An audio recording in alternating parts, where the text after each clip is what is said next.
நம்ம சிவகார்த்தியோட சினிமா கேரியரை வந்து 2 வகையாக பிரிக்கலாம். ஆமு, ஆபி. அதாவது அமரனுக்கு முன்பு, அமரனுக்கு பின்பு. அந்த அளவுக்கு இந்த அமரன் படம் வசூலில் மிகப்பெரிய சாதனையை பண்ணிருச்சு. கிட்டத்தட்ட 250 கோடிக்கு மேலே கலெக்ஷன் ஆகி கிட்டத்தட்ட 300 கோடியை தொடப்போகுது.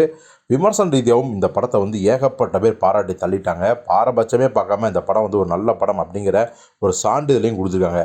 இந்த நேரத்தில் சிவகார்த்தியோட மார்க்கெட்டும் வளர்ச்சியும் வேறு லெவலில் எகிரிருச்சு. இப்போது அவர் தொடர்ந்து பார்த்திங்கன்னா தன்னுடைய இருப்பை இந்த வளர்ச்சி தொடர்ந்து நடந்துக்கிட்டே இருக்கணும், இடைவிடாது நடக்கணும் அப்படிங்கிறதுக்காகவே சில அதிரடி முடிவு எடுத்துக்காரு.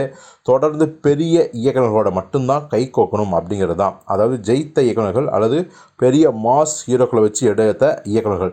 இப்போ நமக்கே தெரியும், டான்கிற வெற்றி படத்தை கொடுத்த சிபி சக்கரவர்த்தி இயக்கத்தில் பாஸ் அப்படிங்கிற படத்தை நடிக்க போகிறாரு. இப்போது நம்ம முருகாசி இயக்கத்தில் படம் நடிக்கிறாரு. அது கிட்டத்தட்ட முடிய போகுது.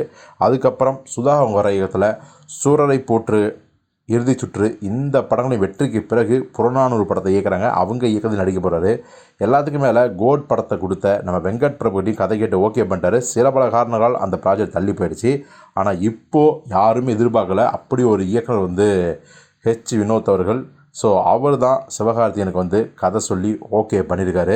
அதாவது இப்போ அவர் தளபதி 69 படத்தோட ஷூட்டிங்கில் பிஸியாக இருந்தாலும் ஒரு சின்ன கேப் கிடைக்கும் போது சிவகார்த்திகேயன்ட்ட கிட்டத்தட்ட ஒரு அரை மணி நேரம் அவருக்கான கதையை சொல்லி ஓகே பண்ணி வச்சிட்டாரு. இப்போது தளபதி 69க்கு அப்புறம் வந்து ஹெச் வினோத்கள் தனுஷ் வச்சு தான் ஒரு படம் பண்ண போகிறதா தகவலாக இருக்குது. ஸோ கண்டினியூவாக தனுஷ் வச்சு படம் பண்ணதுக்கப்புறம் சிவகார்த்திகேயன் படத்தை ஸ்டார்ட் பண்ணுவார் அப்படின்னு தான் சொல்கிறாங்க.